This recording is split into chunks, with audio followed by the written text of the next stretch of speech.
Kevin McCarthy, House Majority Whip. Welcome back here to America's Newsroom, and good morning. Thanks for having me. Here's the president on the website from yesterday. Listen.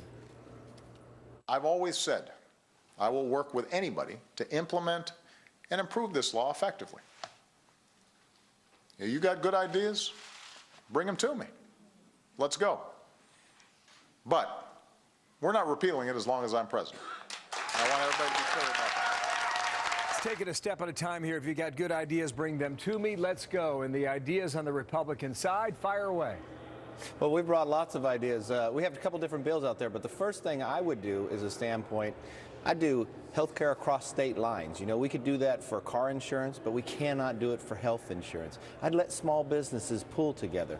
But the fundamental problem of this legislation itself, you just can't fix it. Government does not do an effective job of it.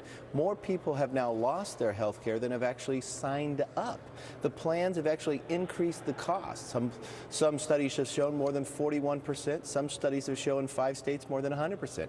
I don't think this plan is able to be fixed. You have to scrap it and start a step-by-step that actually focuses on the patient having control of their health care instead of government. And that idea may be received by a lot of people, but you heard what he just said. We're not repealing this law as long as I'm president.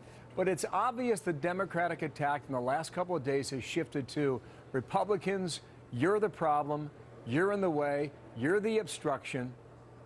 How do you respond to that? That's just so not true, because if you watch from the process of what the president has done, he goes on almost every other Friday night and repeals a little piece of the bill itself. He signed 7 bills that repealed different pieces of the law itself, so he knows the bill won't work. He needs to get out to the American public and actually listen to what's going on.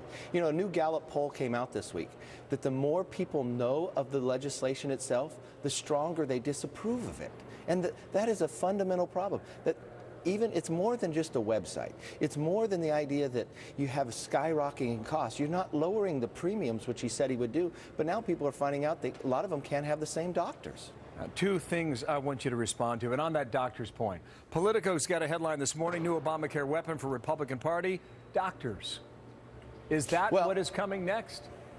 Well, I believe this is all coming in 3 waves. The first wave was the website itself. It's still not fixed, so you can't get on there. The second wave was you fall the trust of the White House is not true, that if you have your health care, you can keep it. Well, we found out that was a lie, and they knew about it when they were moving forward. Then the third one is going to be the cost, the tripling of your premiums, of your deductibles, and more importantly, a lot of people are going to find out their doctors are not in it, and some will find out their hospitals are not in the network. This will be the third strongest wave going forward after January, and I think the president is going to have to look at his legislation just won't work, and he's got to stop being stubborn and put the American people first and say, if we really want to have health care in America that lowers premiums, we got to start with a patient-driven health care system, I understand. not a government. Now, you mentioned these 3 points, and they are significant. What is the effect of those 3 points in 2014? Well, each effect has gotten stronger if you watch from the American public. More people that know about it, the more they dislike it. Overwhelmingly dislike it. More people have lost their health plans than actually signed up. So I think it's going to be a very strong message if the president doesn't change his opinion and actually start working together to bring a health care system that can work in Just America. one more point here. This story was breaking late last night. The insurance companies, the federal government, are going to get together, and they're going to get payments. They will receive payments based on estimates for what they believe the insurance company should make. Now, what does that mean? I think that means the White House is working with the big insurance companies just to pay whatever money they can. Look how much money he spent on a website. We don't even know. Some people have estimates of $1 billion on this, and his system won't work. It is amazing the waste that has gone on. I think we need to change it. You need to start looking at the patient relationship with the doctor. That's where I would start from. I wouldn't start with the government and the insurance companies. Let's start looking after the patient. Let's put Americans first, and let's put politics aside. We're not repealing it as long as I am president. The words from Barack Obama yesterday. Kevin McCarthy today, thank you, sir, for your time. Thanks for having me. You bet.